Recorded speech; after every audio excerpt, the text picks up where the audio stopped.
Yo, so anyone watching or that will be watching the replay, if you saw the Kevin Crafton interview, you'll know that What Next was a band that really inspired me or showed me it was possible to pursue music. And I'm honored right now to have one of the members of that band and the band that followed, TGL, with me right here.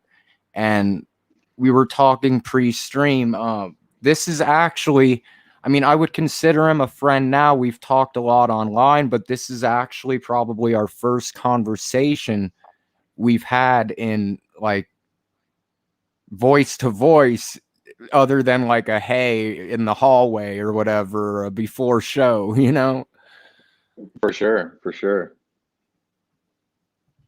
It's cool to sit down and talk though, dude, and I appreciate it and awfully kind words. And yeah, stoked to chat. Well, and that's the thing. Like I had told you before, like I truly believe that the whole reason like we never saw eye to eye in school and whatnot is and it's not your fault, it's not really my fault, but like we both never took the time to get to know each other, when in reality we had so much in common. Uh, I, like I think there was some I think there was some competitiveness there as well. And God knows, the only thing I had confidence in myself really at any point in my life, like playing music when I was young, and I wasn't good, but I had an ego the size of, God knows what. And I don't know, like I that think that's taught being me hard that. on yourself, because I never No, I thought you were not good, like because like when you guys were doing like the, what was it, Tatao, or what cover from Brand New, like that bass line, like you inspired me to learn that and stuff. Like you weren't bad by any means as a musician. Yeah, I think Like I I think said, I like did. I feel like in like retrospect, I did the bare minimum to get by musically, but I was all in on trying to like grow what I was doing with my friends, whatever capacity it was. I was like all in with the guys that I was doing whatever with. And that's all I was really about. And it was it was a super fun experience. It's wild to hear anybody talk about what next, just because I think back and it's like, wow, that that I was so young, and it just seemed like a blip in the I grand scheme know of it things does it. at 35, just in life. But like I wasn't playing. I only played shows for maybe 10 years. And it was super fun regardless of what I was doing, just because I really loved just playing with those guys. I loved it a lot. Oh yeah, I know the feeling. Definitely, that's one thing I think only fellow musicians can relate to, is the feeling of being on stage, regardless really of what you're playing or what And I think genre you're playing. But that's the interesting thing. I used to think, like before I started going to therapy and get my head right, I used to think that I was attracted to, or I guess my fear was that I was attracted to the attention or that feeling of being on stage and being seen. And that was just kind of an insecurity stemming from me not feeling like I was a great musician. Um, and those two things kind of went hand in hand for myself mentally. And later on in life, I kind of realized it wasn't so much about being in front of an audience, or like being heard, as much as it was like, man, I get to ride around a van with my best friends. And this is just the most amazing thing ever. And I got to see a ton of great places that I would never been able to see otherwise, um, with my friends. And that to me, you know, above all else, is like the greatest thing about it. And I wouldn't trade it for the world. Um, yeah, I wish I'd probably handled, my mental state a little bit better throughout all of it. But it was really just me learning to grow up, and trying to find an identity after, TGL stopped playing music, and, try to define something that I'm passionate about in life. Like I felt like I was, playing music. So yeah, it's been interesting, my relationship just with music in general, over the last probably just 2 decades.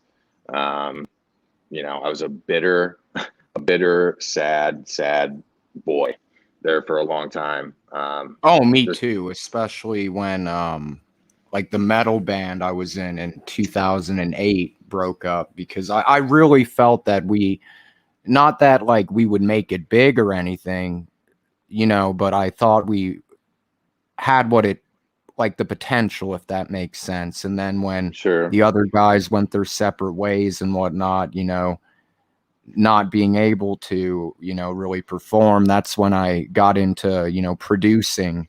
That Yeah, way I didn't really have to wait on anyone, but then it still took out that aspect of like not being on stage, sure. which is another strange thing, which is a big difference I didn't know until now, is that like for me, like as I got older and started reflecting on things, like I don't think that I would have actually enjoyed the tour life like I Yeah. thought I would have. For me it was more like I mean, well, you never know because there's always the what ifs, Yeah, it's very circumstantial too, and it's all based on your environment. And so, I was only in one environment really when it came to touring. I was, it was myself and Will and John. And then we had Quinn for a while. We had Jake before Quinn. And we did some like touring with Jake, but very light.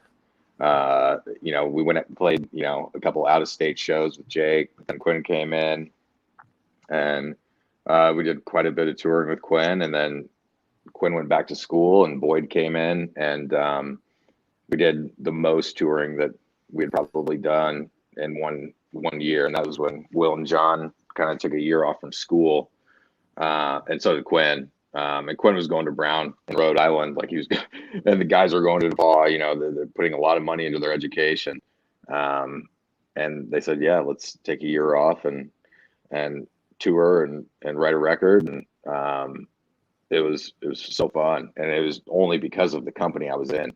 I'm sure everybody's definition of like making it is completely different. And, oh yeah.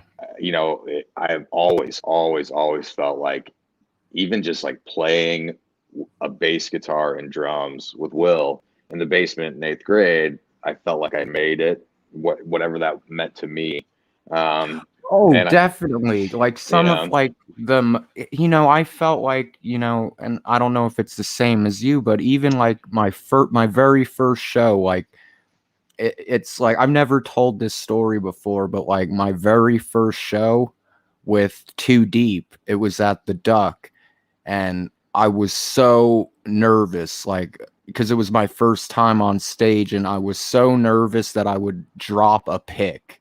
That sure, was like my biggest fear, is that I would drop a pick and, wouldn't be able to handle it. But it was weird because like as soon as like the first song started and the pick didn't get dropped, it was like, for me, it was like everything is smooth sailing from then on. And it was like it was like just like almost like an addiction and a passion, except one thing that differs, which is again like a matter of perspective, is like as when I was like playing drums, I could see myself having like a stage presence, but with bass, like my stage presence pretty much sucked. I was just like standing there like playing bass, whereas you like were rocking out like to the max. Like you like made the shows really entertaining, and I think, and I don't want to put words in Kevin's mouth, but I think that's what he meant, like when he was saying like, like the marketing, how to put on a good show,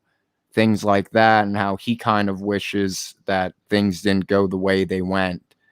sure, But yeah. I mean, there's like you definitely like anyone listening, like this is like I'm talking to someone that like we didn't see eye to eye from like 2003, I want to say, not because of any like he didn't do anything to me, I didn't do anything to him. We were like, if you're just coming in, like he was a bassist, I was a bassist, we both were in similar bands, we liked similar music, there was an age difference, and there was probably like some competition, rivalry, just petty, stupid, teenage shit.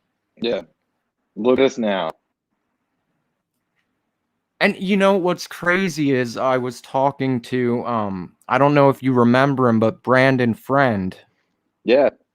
And Kevin also touched upon it, but he said his first concert was the Pop Disaster tour, and I was like, that's so crazy because like, I didn't know like you were at that show, like Kevin told me like he was at that show, like so many people have told me they were at that show. Yeah. And when you think back on it, like you don't get those kind of shows anymore. Like we were so lucky to have been able to see like Blink in their prime subjectively. Sure. And I mean, Green Day special time in pop rock. It was a special time. And that was like I would say the pre-party to kind of the pop emo boom was that year. Because it was before like Green Day released American Idiot, and then that brought in like a whole new generation of like kids that had never heard like a Green Day song wearing Green Day shirts, and that kind of like me kind of pissed me off just because of like my own ego, like like I was listening to Green Day when I was 4. Like, what the fuck are these like middle schoolers wearing like the little heart grenade for? Like, and why is Billy Joe like wearing eyeliner and on the cover of all the magazines now? It's like, what? Yeah. But yeah, that show was definitely, I feel like, something like that whole tour, and I wish I could have seen more, like just been to more shows from just that one, but that one was legendary. Even the opening acts, like I remember Cut You Up. Cut You Up is great, man. Cut You Up's a phenomenal band. Yeah, dude, that band is incredible. That Riding in Bands with Boys documentary that was about them. Yeah, that's great too. I like watched that a few years ago and like reflected. Yeah, the S&M Dems on that first record is a hell of a song. Yeah, the great opening acts. And interesting fact about that show, Say Zade, at 35 is probably one of the 2 biggest influences, like musically, just kind of my go-to, one of my favorite bands of all time. And that Pop Disaster tour, I think they played like the second slot on the main stage, and they got like 20 minutes, I think, that night. And at your funeral had just come out, and it wasn't even on MTV2 yet. And their guitar player, who was one of their original guitar players, was battling Crohn's disease, and that was like his last show. It was one of his last few shows with Say Zade. It's kind of like a tragic, like he was young. I don't even think he was in his 30s yet. And it was just wild because I've seen Say Zade several times, and that iteration of that band was very special. They had 2 great, phenomenal guitar players that were there from, when they were 15, 16 on, and their bass player was just filthy. Absolutely filthiest bassist I've seen in a pop, just like a pop punk band. And they've always had great bass players. They've got Glassjaw's bass player playing with them now. And he's incredible. Oh, nice. But I definitely understand what you mean though about like seeing the band in like their best form, because I was blessed, like as and many others know, Slipknot's my favorite band, and I got to see them several times with Joey, Paul, and Chris, who Paul passed away and Joey and Chris are no longer in the band, so like I've got those memories too of like seeing like the original 9, which is something that like they're great now, don't get me wrong. Like I love Jay Like he's an incredible drummer, So is his dad. Oh yeah, Max, Yeah. definitely. And V Man, he's a great bassist. Yep. He can play all of Paul's lines. It doesn't seem awkward at all. So Yeah. Yeah, that's the good thing. What are your opinions though? Like, and I know everyone has like, it's almost like politics, but what are your like thoughts on Blink with Matt and not Tom? um, you know, so like don't identify as a conspiracy theorist. So, but I will say that I've always been fascinated with UFOs and, you know, extraterrestrial life and the possibilities. And so like there's been a part of me even, when Rolling Stone just ripped Tom DeLonge apart a million times. Saying he was crazy. He went on Joe Rogan a couple years ago, got ripped alive by Yeah. Rogan, and And just now kind of made they revealed it all as true though recently, like in the sure, news. Even Obama just made an announcement about like the yeah, Tic Tac they're calling it. But yeah, yeah, and that's all his footage, that they're yeah, like that's just so crazy. Like who would have thought when we were kids that, you know, 2020 would come, well, and that, like the whole pandemic, and then this year, everyone's like the CNN, Fox, all the major mainstream news outlets are like, yeah, aliens are real. And yeah, then, Tom was saying it the whole time, yeah.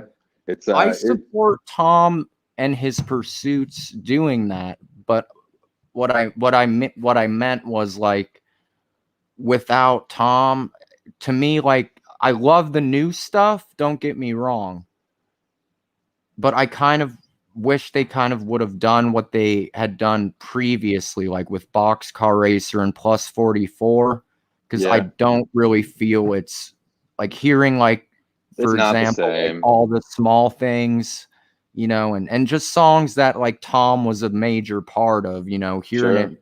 it. And to be fair, to Matt, Alkaline Trio is incredible, and like They are too. Yeah. his voice sets the tone for that band, and like the doom and gloom of these like fast-paced pop rock songs, and you apply that to where Tom's position would be, and you're like taking a doom and gloom vocalist and replacing a straight nasally like signature backing voice or co-lead vocal voice. Tough shoes to Right. fill. And I mean, I've seen Blink, you've seen Blink a million times. I would say there was maybe 2 shows that Tom sounded okay. Yeah, And that's true. Yeah. it like, dude, just brutal, It brutal. got worse And towards the end, definitely. especially I when he mean, was I in it. think we were lucky because I think like the Pop Disaster tour. Well, that's another thing. Like I've asked everyone and they haven't really been able to tell, but they weren't musicians, but you would probably know, like, or you would have an answer, I would think. But Green Day, opened for Blink, and Green Day, I felt that, well, first I want to say both bands put on a great performance, but I feel like Green Day's sound guy was incredible, and then Blink came on, and the sound was just totally messed up. Like, and Oh, it wasn't like, I think the boys were drunk.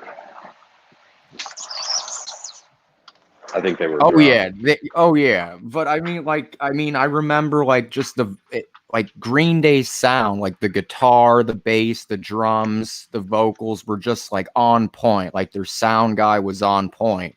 Whereas like Blink came on, like the songs were like great and everything. Like I said, the performance, I had no issues. Like, their jokes were like, yeah, they were like drunk and whatever they were on, but I mean, it was fun. It was a great experience, but I don't know if it was because of where I was at. Like I was in the second pavilion, but like I was like, wow, like I'm really disappointed in like the sound quality. Yeah, here's a funny story. So my mom, uh, I'm a mama's boy through and through, and my mom used to enter sweepstakes like as a hobby, and Yeah. she'd get these mailers and she'd send in postcards to enter these contests. And she entered one, and it was for a private concert with Angels and Airwaves out at the like Macbeth Footwear warehouse, essentially, in their compound and studio up in, I think it was like Encinitas or something like that. Yeah. And so me, Will, John, and then Seth Henderson from Asteria, we flew out, and we get on this bus and they drop us off at an Applebee's because Tom and the band, they aren't ready yet, and they're giving us open bar at the Applebee's while we wait for the go ahead to go get this private show. And Tom was just Tom's going through some stuff. I don't want to say what he was on because I don't know. I know. But, yeah, I know. It was a rough. It was like you get one of those moments to meet an idol, if you will, and it was just kind of like one of those things that dude was going through some stuff, and in the moment I was so young, I probably didn't look at it like that. It was kind of like, oh, my idol let me down, but really it was just like that dude was just going through some mental health issues. We all go through them, and what a time to be alive to even be able to like experience just a snippet of that. And met David Kennedy, incredible dude, very nice. And that's one thing I want to mention. Like, I wouldn't take that time period in his life as anything personal, because even the guys around him, like in his band, they were like, like, you're not the same, man. You know what I mean? Like, but from what I understand, he's doing way better. Yeah, that. But from what I understand, he beat that. He got through that, and he's really proud of what he's accomplished with To the Stars. Yeah. And it's I've got a To the Stars Academy sticker on the back of my car. Oh, nice. Yeah, I love what it's a very cool, just kind of creative company that he's built, and I respect it a lot. It's really cool. It is, and you're completely right. And I kind of was, because I watched that Joe Rogan interview, and yeah, it was sad. It was, because you'll see Joe Rogan interview other people in, I guess, that same field, like Bob Lazar. Perfect example, Bob Lazar, but the way he treats Jeremy Corbell, the dude that makes these bullshit movies that are like essentially about himself. He did the Bob Lazar movie, and it had like 40 minutes of just like him texting in a bathroom with red lights. Oh yeah, I know. And it's like, I got that movie. That shit, like, the story's great, and the Bob Lazar story is amazing. Believe what you want, but that Corbell dude's just trying to make money off of these guys that he's trying to be a storyteller, and Rogan was just sucking up to him on that. We went out for dinner the night before, and he and Corbell are buddies, and it was just like, man, this guy is kind of just clearly in control of the entire narrative of this Bob Lazar story, because he likes to be in front of a camera and on a microphone. Yeah, and the good parts that you would want to know that isn't already known, he'd have to like make it dramatic and be like, oh, like we had to turn off our phones and cameras during this part of the interview. Yeah.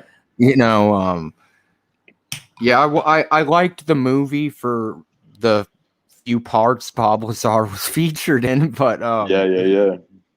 But no, it's like with Joe Rogan, he could at least talk to some people and about like the possibilities of like what the government now calls them UAPs, but which are basically UFOs and extraterrestrial life. But when Tom was on, like, you could see Joe Rogan just like rolling his eyes and like looking at his assistant like, this guy's crazy, and it just was like so disrespectful, I felt, because Tom was on there being nice, being honest.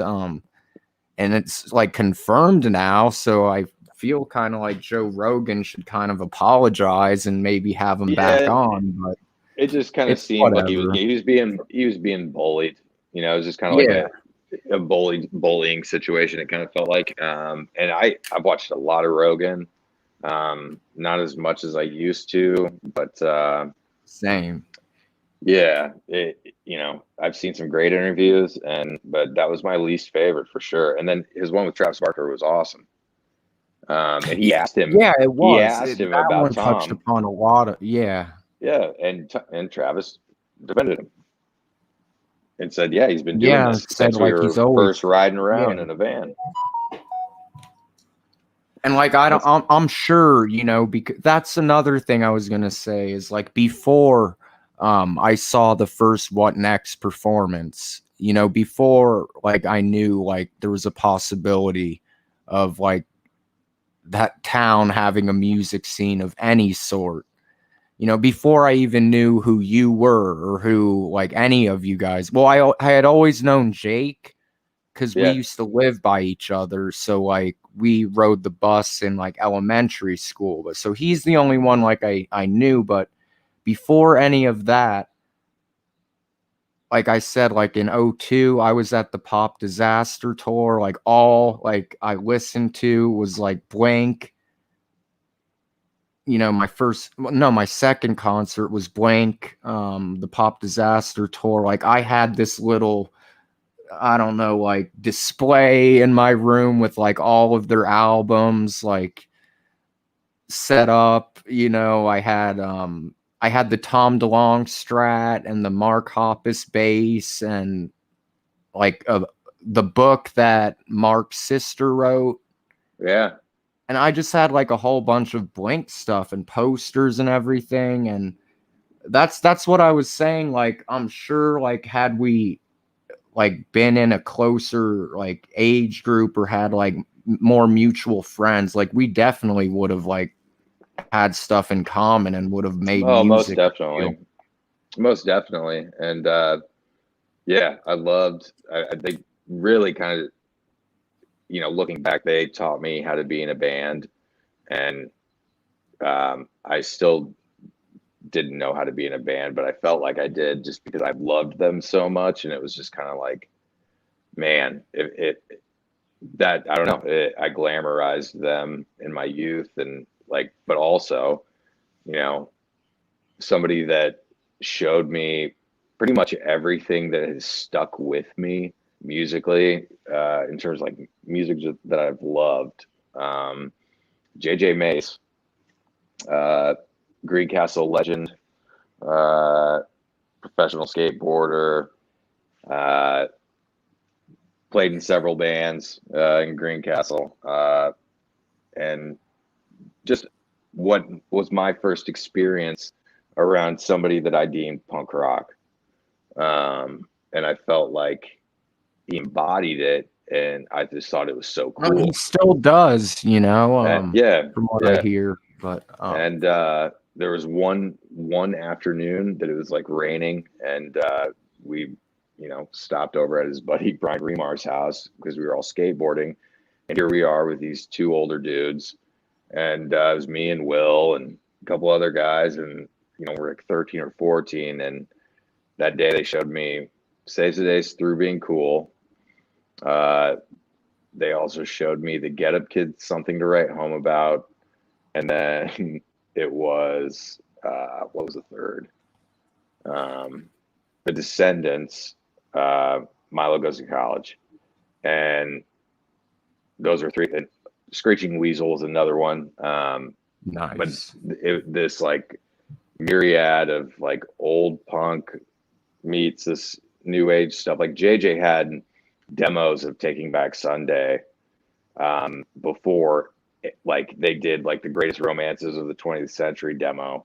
And you know, they didn't tell all your friends out until like 3 or 4 years later. And like he just had a lot of great music. And I just remember riding around in a shitty truck, and he would play everything from like Jackson 5 to Social Distortion.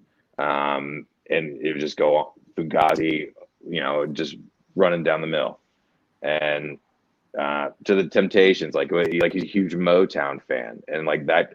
There's nothing I love more on a Sunday, a beautiful Sunday, than to listen to Motown. And like, just I remember so vividly moments that he showed me these things, and you know, he and I were very opposite, but like he would come over to my folks' house. Like he met my grandmother and played cards with my grandmother, you know. Great dude. I think he and I had a very competitive spirit towards each other when we were playing music. That's what I was gonna say, is because like when I met him, so like we were around the same age when we met him, but you were much older at that point.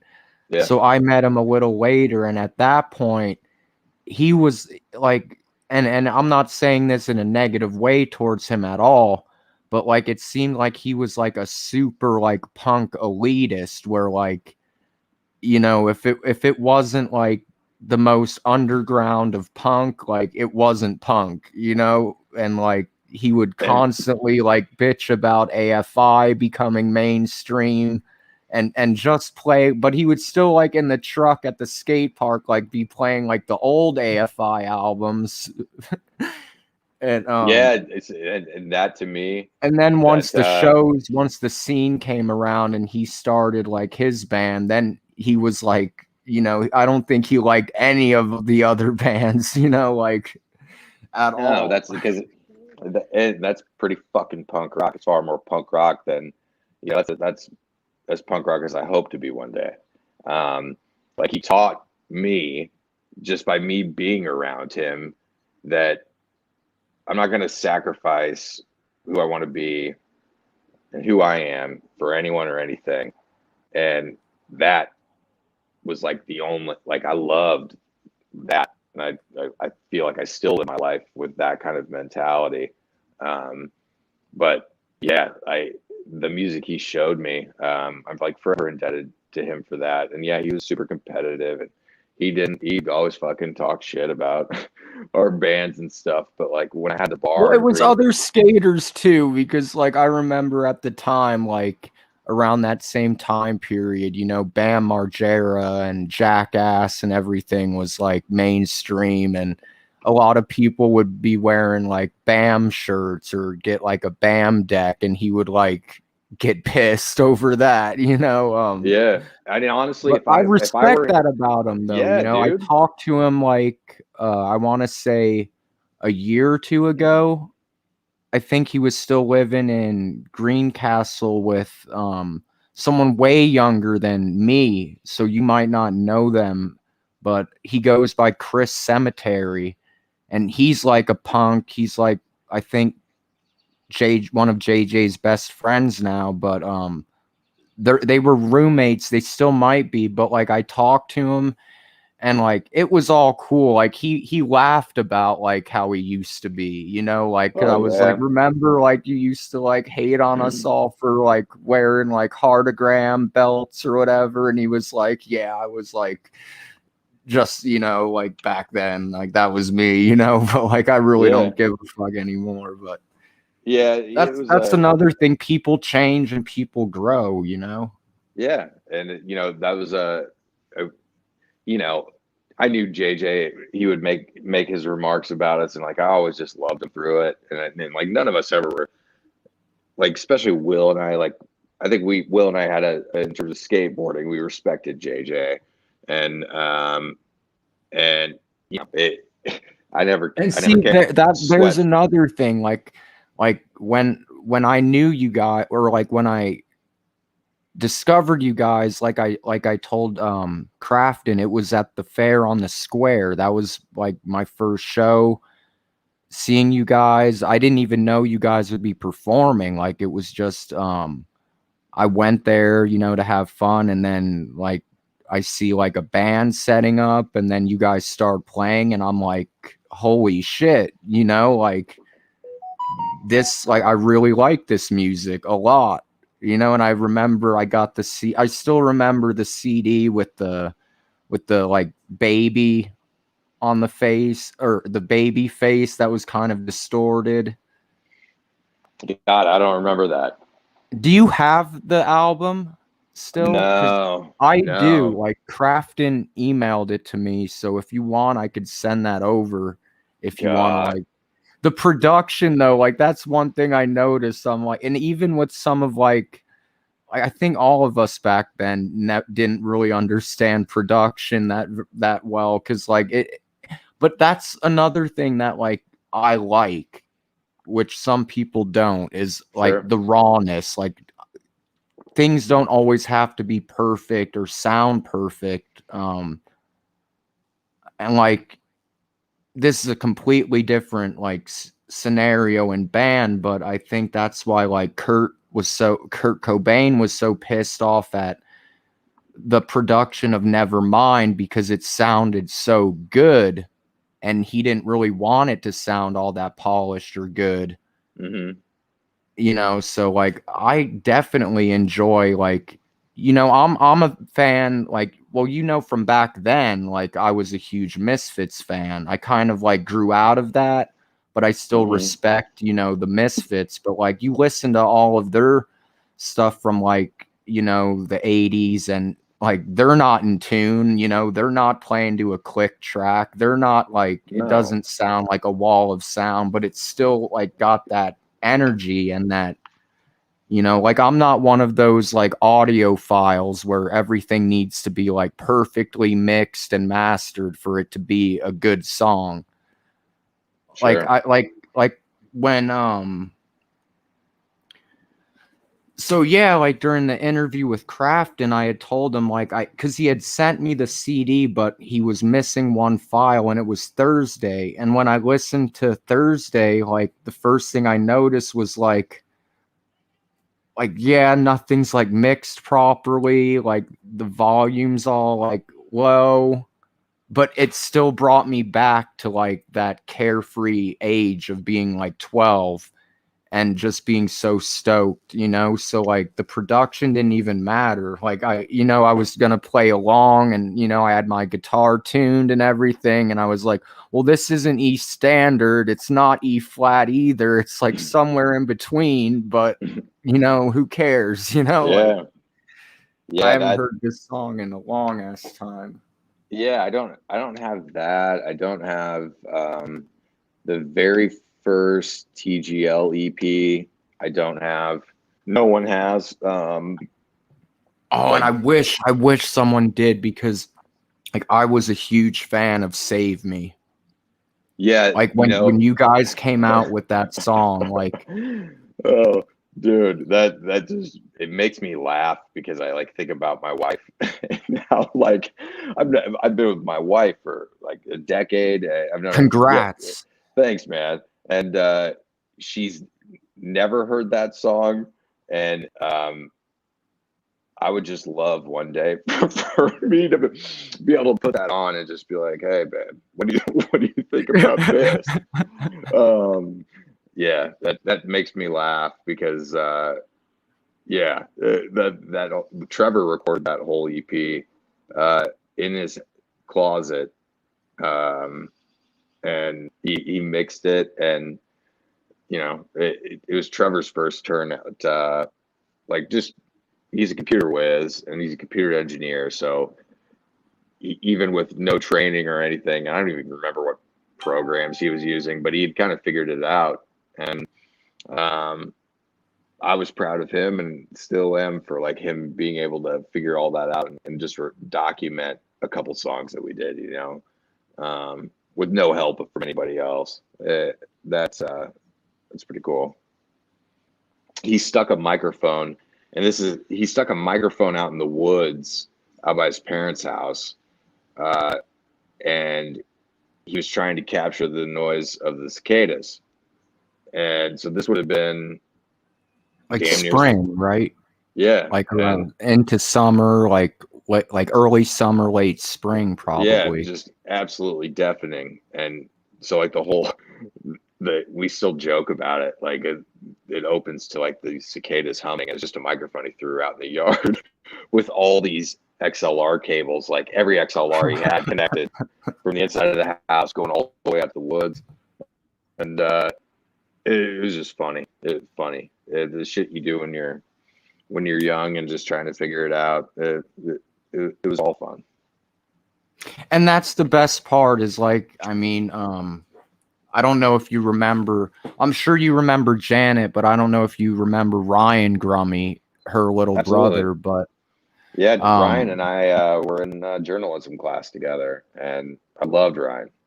Loved him. yeah, one time we just it was just him and me and or him and I, and he just had like just it was right before he went to school for like audio engineering. So like for him listening to it now, like he can't stand to hear it because like it's not mixed right or whatever. Right. But for me, like it's still like captures the moment. But he basically just put like a mic in front of like his guitar amp and then just hung a mic over like this drum set, Yeah. and we just like pressed record and just did like an improv jam, Yeah. but even then, like it was just so much fun, like playing music, especially with other people. It just, I guess you have to be a musician to get it. It just is just something incredible, especially when, like you said, you're with your friends, you're all having a Yeah. good time, everything's coming together. Yeah. And I think what mattered to me most was that, I was the guys that I played music with, we were all in the same class with the exception of John, and they were all incredible athletes. I couldn't relate to that by any means. Oh, well, that's what I forgot. I was gonna say that is I didn't know that you and Will also skated, because also back like then, like before I had discovered you guys at the fair on the square, like I had this misconception that like all of you guys were like jocks and shit Yeah, I and never. weren't skaters at all. And like that's another thing that like we had in common that we didn't know, except like right when I started playing music and you guys showed me it was possible in that town, like I quit skating because like I was tired of like the little, pebbles that would get stuck in Yeah, like the wheel throwing you off the board. Like I broke I my wrist 3 times in a week. They're like, don't skate. But then, like me and Pewitt and like sometimes JJ, we'd always be like in front of the high school like parking lot. Like I think this was as the skate park was being built, so there really wasn't a skate park yet. yeah, But yeah, like skating was my life from like 8 years old to 12, and that's when like I like hung up my deck and then, just went full on into music. yeah. I don't think I ever landed a kickflip. My Well, I only was a trick was shitty skater. Like yeah. I wasn't good by any means. I wanted to be, but like I was nowhere near like some of the people we had in our town. My only trick was the boneless, and so like my favorite skater was Mike Vallely, and he was just like he had this like '90s style where he's still doing fucking plants off of who knows what. Just I don't know. I loved his style, and the boneless was the only trick I could do. And I'm like JJ was somebody that like helped me find confidence in myself because like he was always encouraging and knew that like I wasn't capable. Like I wasn't a good skater, but my mom and myself and JJ and Will and some other people, we got that grant for that skate park from the Tony Hawk Foundation, and Yeah, and a lot of people don't know this. But my adoptive father was actually a part of that too, with yes, Fisk's mom, Jan with Fireball, yeah, yeah, like Jan somewhere led it, on there is his name, like, or yeah. something, because I remember like there were meetings He was at. I mean, he was the voice in terms of like the local design. Like JJ was the voice, and Oh so yeah, like he was definitely like he was the he one at worked the with them, and meetings. yeah, and that, like, they should name that skate park JJ May Skate Park. Because, you know, like that, we talk about like this music scene, but there was a true skate culture there. And that was like the antithesis for a lot of the bands that started to come about. And it's really derived from a sense of community. And, you know, I always kind of felt like an outcast. And, you know, somehow these dudes, they got to go play, you know, football on Friday and basketball on Saturday. These dudes want to play music with me. And like, while our lives were so different in that respect, we all had fun doing this one thing together. And, you know, we all became kind of one. And that sense of community was everything. You know, it was a true brotherhood. And that's the only thing I miss about playing music or anything is just that being able to see these guys every day. And I'm fortunate. I get to see John every day. And he's my landlord. And so, you know, bandmates for life, I suppose you could say. And, you know, Will lives out in Portland and Boyd's out in Pennsylvania. And it's just, we all still talk, and we're all still a tight knit group, which is great. And I think that's, you know, the band was just a part of my relationship with these guys, and I'm just very thankful for it. Because it is brothers. It's a brotherhood. It is, and that's one thing that I feel like I think about a lot, you know, the what ifs, you know, and sometimes I get depressed that things didn't go as I had planned them to go, if that makes sense. You know, like, Yeah, you perfect know, like sense. for me, you know, starting playing shows at 12 and then continuing being in bands, like I kind of like wrongly assumed by the time I was in my mid 20s, you know, I would be touring and, you know, like I wouldn't care if I was making the same like as minimum wage as long as I was doing what I love doing, which I guess goes back to like with aging. Like back then, I think like touring is something I would have like loved to do given the opportunity. But now, you know, I'm 31 now, I'll be 32 this year. It's like those like I guess dreams. I'm just thankful I got to experience what I got to experience rather than, you know, because I spent years depressed over things not going as planned. Sure. And then, you know, I came to the realization, you know, some people never get the experience to be on stage. Some people like dream of being able to play an instrument, but just simply can't. You know, so like For I'm sure. lucky that like both you and I have memories of being on stage and having those memories of being with our friends. Yeah, that's everything. I mean, like, I can relate to things not working out the way you hoped.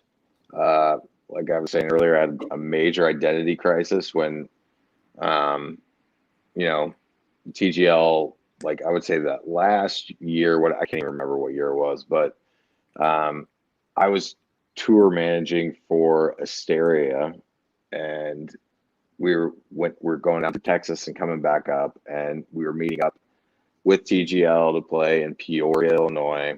And I remember we got in the van and we were drinking some Busch Lights like we always would, and we all just kind of unexpectedly were just like in agreement that like, yeah, I think we got to hang it up.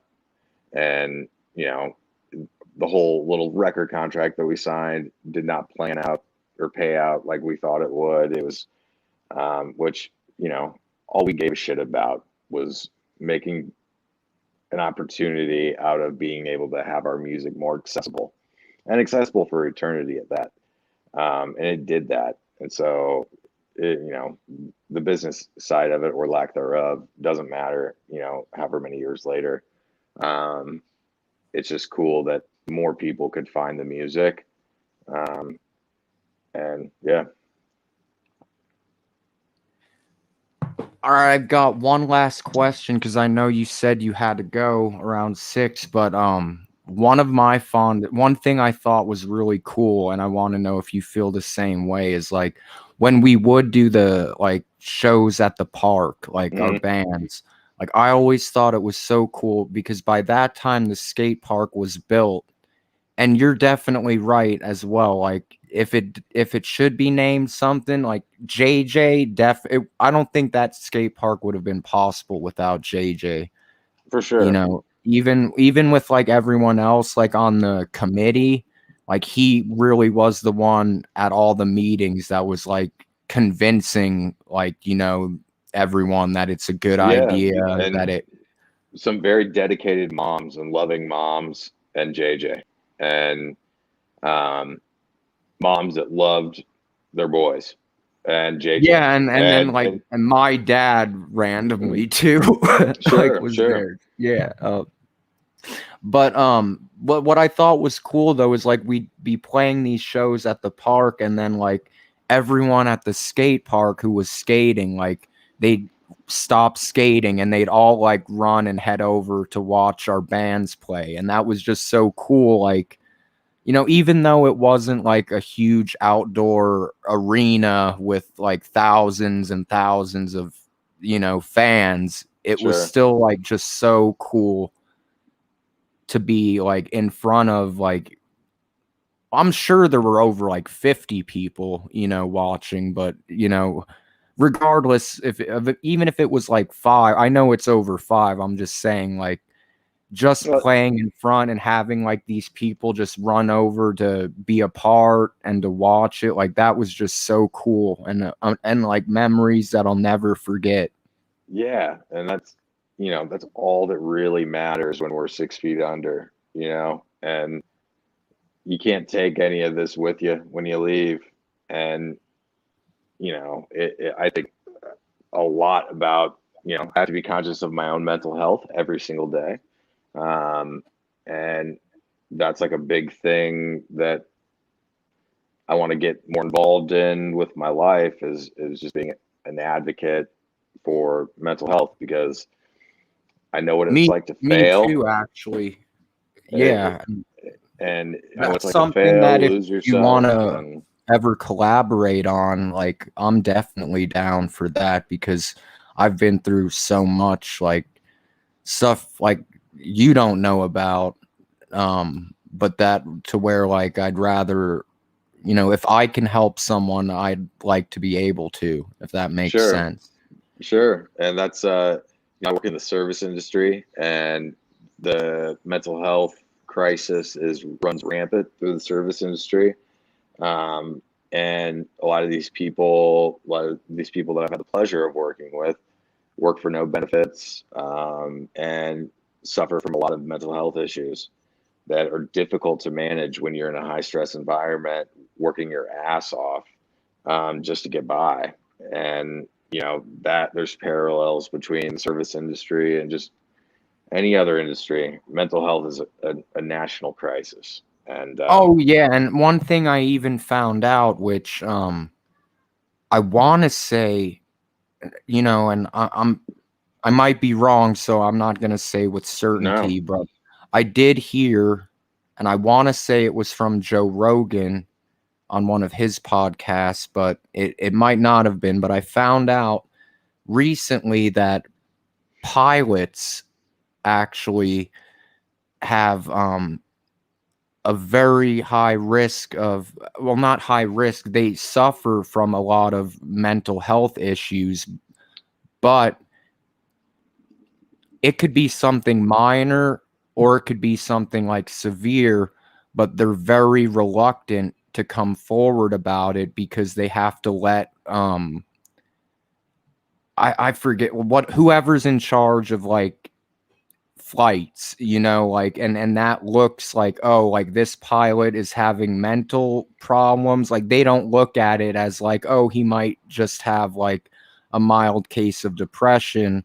yeah, Like I there's mean, no distinction between like psychopath and, someone just is stressed. So a lot of people in the like that are pilots have to like pretend everything's fine or risk losing their job. Well, I mean, I think Which that applies to every industry, really. And people are out here trying to make a living, and when everything's on the line for a paycheck, it doesn't matter what tax bracket you're in. If you've got a job and you're making money, most people are going to go out there and grind it out. And the only people that don't are the people that are probably suffering in many different respects. And it's very difficult for them to be able to show up to work on time and like get a job done, because there's too much going on, and you can't blame anyone for like not being able to manage that, because we're all going to experience times where we can't manage the stress and we're not going to handle it well. And then there's also like the catch-22, because I was just thinking like to myself, the only real profession, I guess you could say, where you're able to express your true emotions is like through music, like Yeah, through lyrics. But then comes the whole stress of like the touring, being away from family, the partying, which can lead to addictions. And then yeah. it's like, you're damned if you do, damned if you don't, with Well, the that's whole. very true. That's true. And I like my relationship to having addiction issues. Um, like I didn't smoke marijuana until I was pretty much done playing music. Um, like maybe that last year, but it was foreign to me. And even like I didn't drink when I was in high school. All Neither my did I, which is surprising. And yeah, the fact, and what's a lot of something that a lot of people don't know, is that like I used to actually look down, not really look down, but not think very highly of people who smoked. And I was going to commit suicide one day, and someone like in my neighborhood was like, "No, you're not. You're gonna smoke like this joint and relax." And in my mind, I was like, "Well, I'm gonna, you know, go ahead with my plans anyway, so I might as well like try a drug, and sure, like that's how low in my life I was at, and then once it took effect, like I was able to like genuinely laugh and smile for the first time in like 2 years. sure, So like for me it wasn't really like oh, I want to just get like high and get stoned and be like this. Like it, along with music, like it also became a passion. Like I want to educate people about the medicinal benefits. I think it's bullshit that it's still a federal crime, and there's so much worse shit out there that's on the shelves, sure. but I couldn't agree more. And yeah, it's substance abuse is a hell of a it's thing. also like And I don't push it on people, and it's also not for everyone too, because like sometimes like it'll make people's anxiety worse, it won't chill them out, yeah, so no, I think my substance abuse issues, like, they didn't kick in until probably really like a year after I was in running this bar in Greencastle with some of the guys. And um, it was like me trying to cope with, okay, I'm not this dude in this band anymore. And that kind of is what started Seth Henderson and I were like, oh, let's start this label and let's release like some records that from these bands that like we know are fucking good. And we called it a record label, but it was really just us going into Seth's studio and being like, hey, let's record this, let's get it pressed. And we weren't fucking anybody over. We were just trying to get their record pressed so they could go out on tour and try to get their records essentially shopped to you know, the big boys like Fueled by Ramen and Vagrant and Victory and all those that were the king players They were, back yeah. then. And you know, some bands that I swear, you know, till the day I die, some of the best rock and roll band that no one's ever heard is this band from Indianapolis. They've shot Flanagan, and they put this record out. Oh, yeah, because you guys played a lot of shows together, and Yeah, they'd come. They'd also, I think they came to Greencastle like several once. times. Yeah, Yeah. several times. And Gabe, like the last few TGL shows that we ever played at any capacity, we always had Gabe from Dave Shot play guitar with us because he's just brutal. And when you put a bunch of dudes together that haven't practiced and, you know, it sounds like garbage, but then you insert Gabe and it's like, holy shit, okay, we sound okay. What was And the other band from? I want to say Indianapolis that I want Brookside. so they were from Long Island, New York. And Oh, so yeah. we did a like a benefit concert for a classmate, and try to raise money because his mom died. And we raised like $14,000, and we had it was TGL, Silver in December might have played that. The Inheritance from Indianapolis, which is another great band. And then the Red Car Racer from like Terre Haute. They had an EP that was pretty cool. And then Brookside from Long Island, New York, and their van broke down on the way to the show. And they were stuck in Greencastle for like a week. And the hotel out at the airport put them up for like a week. And this like car parts shop like donated all the car shit that they needed. And it was like this, like all of a sudden we brought a real rock and roll band into town from Long Island, New York, and the whole town's going to take care of these boys because they drove all this way to play for this little charity concert. It's pretty cool. And we toured with them in a couple different. We did a couple tours with them. Yeah, We went that's out. probably why I wrongly assumed they were from Indy because I know that they had I remember like people would wear a lot of like Brookside shirts like that had Yeah, picked up merch or whatever. yeah. Like that you go through school, people walking through the hallways would be wearing the shirts. They were the first band that like showed us. They're like, hey, we'll take you.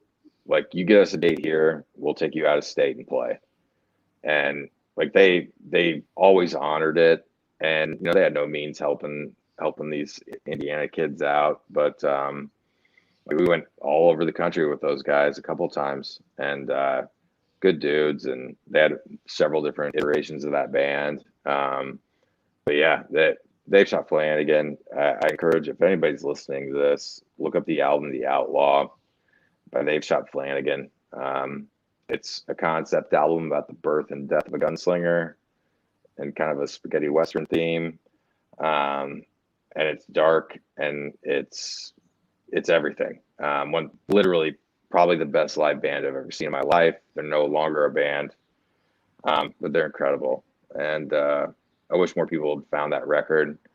I think I bought like several copies of the Hot Topic on vinyl in like the discount bin for $5 when I was living in Iowa. I was like, I can't fucking believe this record's sitting in a Hot Topic right now, because it's a beautiful record. And yeah, it was a great band. Yeah, I'm definitely gonna have to check that out as well.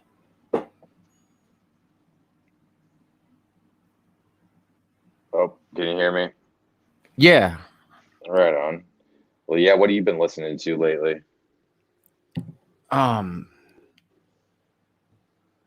Lately, you know, I haven't really been listening to as much music as I should have, you know, like lately I've just been focused on, you know, doing this channel.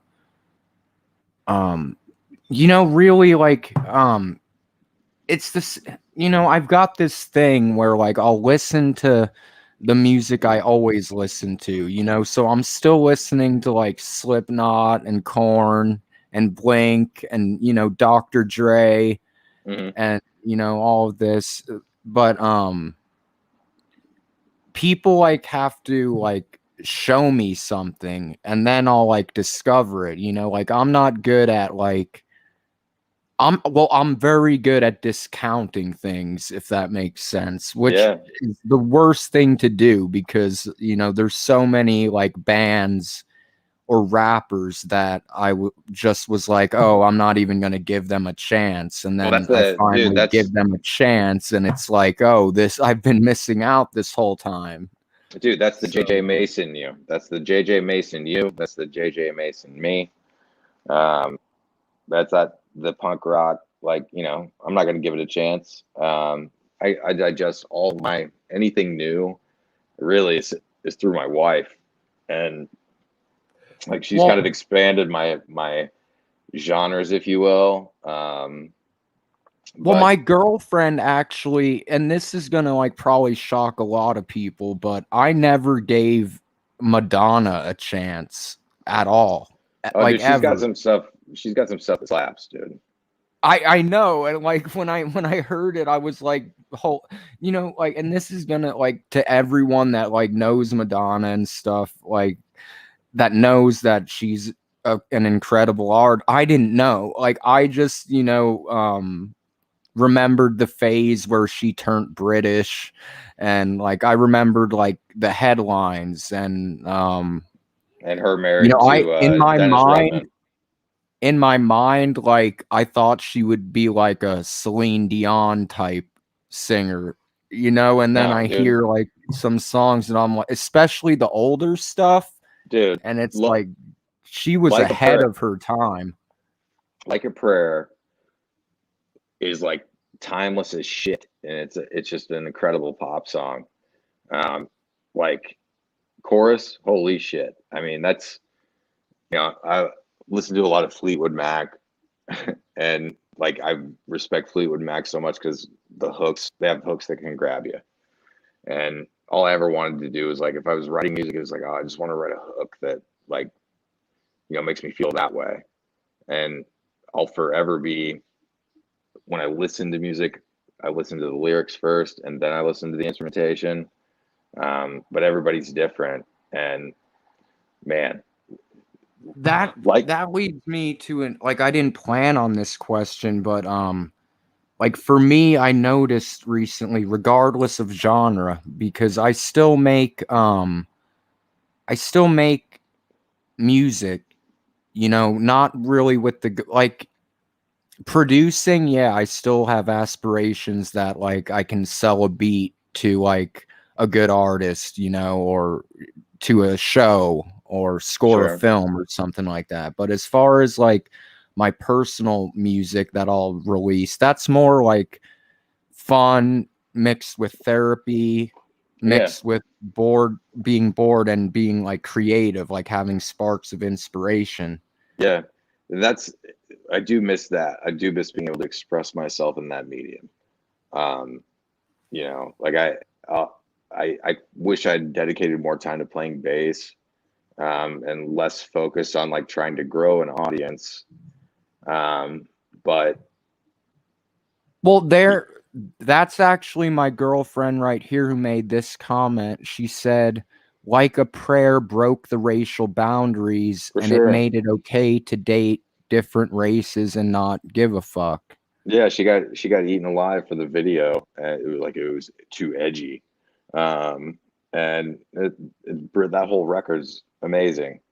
And she was like, I don't want to say she's under prime because like she's got bangers on pretty much all of her records.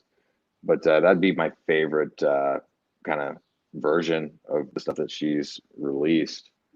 But yeah, there's another band you should check out, Red City Radio out of Oklahoma City.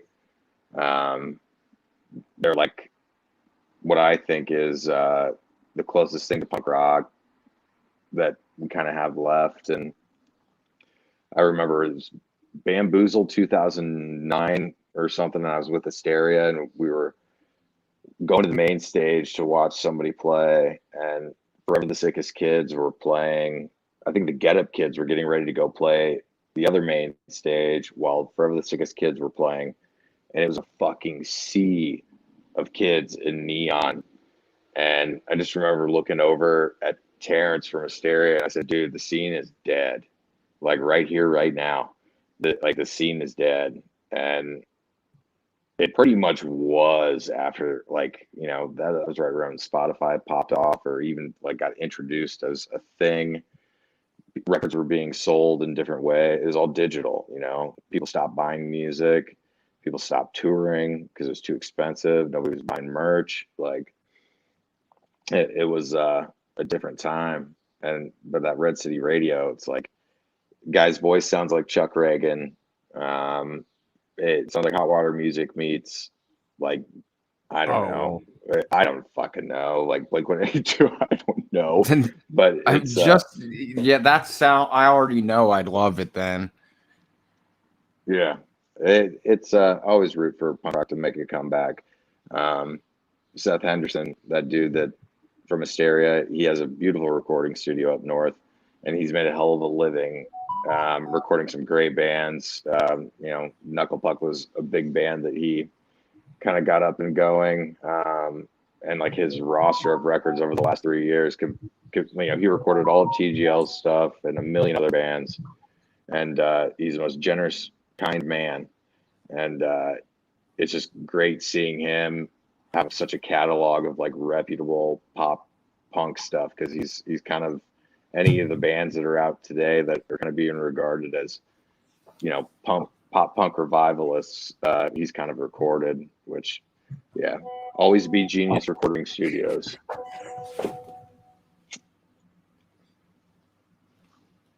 Yeah, I just got a message. I unfortunately have to cut this short, but Yes, sir.